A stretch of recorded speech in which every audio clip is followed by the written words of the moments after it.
Lately, I've been thinking about this idea of the waiting room. Not an actual waiting room, the kind of waiting room that we create in our lives. And the reason why I've been thinking about it lately is because I've spent a lot of time there myself. Not because I was lazy, not because I didn't want more for my life. Actually, the opposite. I have a lot of goals. I care a lot. I had plans, I had things that I wanted to do.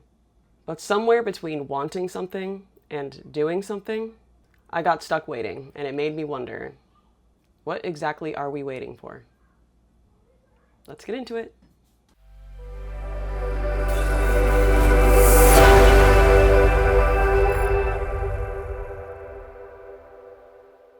Welcome back to Rebuild Different. I'm Epiphany Page, and today we're talking about something that I'm calling the waiting room.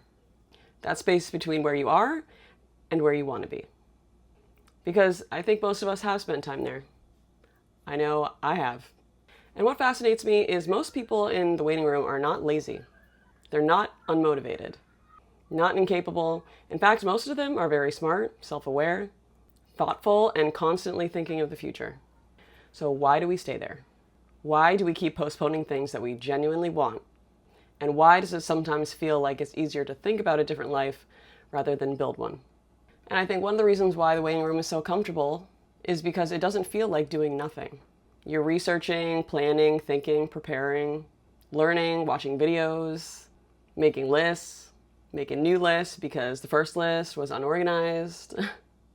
And all that feels productive because technically you're doing something. But the problem is that planning and progress are related, but they're not the same thing. Because at some point, it's got to leave the notebook. And this is coming from someone who loves a good plan. I literally plan events for a living. That's what I do. So yes, I love a very detailed plan. Love a strategy, love a roadmap. But there have been times in my life where I spent so much time preparing that I actually convinced myself that I was already doing it. And then I started wondering why this happens. Because if we genuinely want these things, why is taking the first step sometimes so hard? But we're humans, and we tend to prefer what's familiar, even when that familiar thing isn't making us happy. Because familiar is predictable, and predictable is safe. And growth involves uncertainty. You don't know if it's going to work out. You don't know if you'll succeed. You don't know if you'll get support. You don't know if you'll embarrass yourself. You don't know if you'll succeed. And your brain is going to hear all of this and say, absolutely not. And sometimes staying where we are feels a lot safer than becoming somebody new. Even if we know that we would be happier on the other side. And I think a lot of us also spend a lot of time hanging out with our fantasy selves. You know the version that has it all figured out. The version that's disciplined, confident, never procrastinates. I think I still joke with my friends, but I used to say, when I get my body together, when I start eating better, when I get bigger boobs, when I fix my face, it's over for these bitches. That was a waiting room. But here's the thing. Your fantasy self is not actively building that life that you want. Your actual self is. The version of you that's making those decisions today. Not someday, today. And I think that's where a lot of people get stuck because they think that they need to become that person before they start. When in reality, you become that person by starting. And this is where I had to get honest with myself.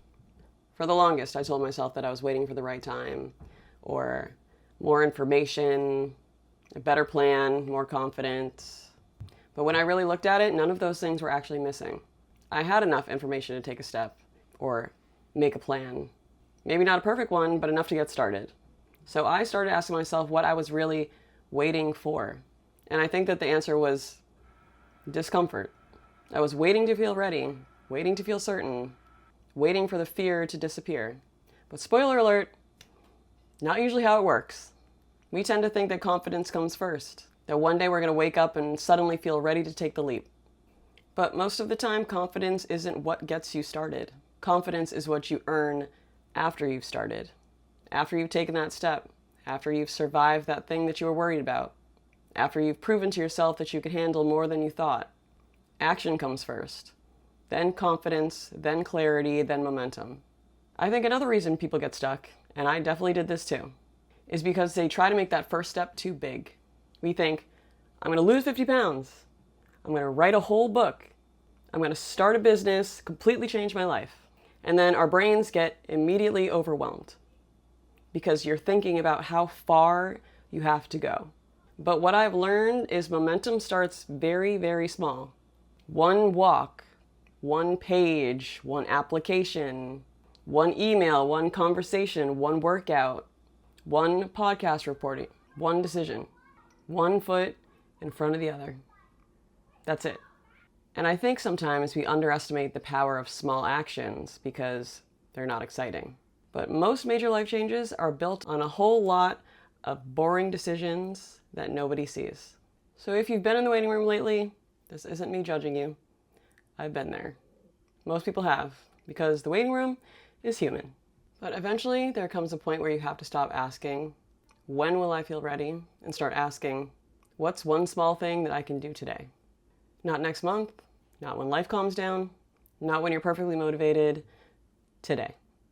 Because the people that I admire the most aren't fearless.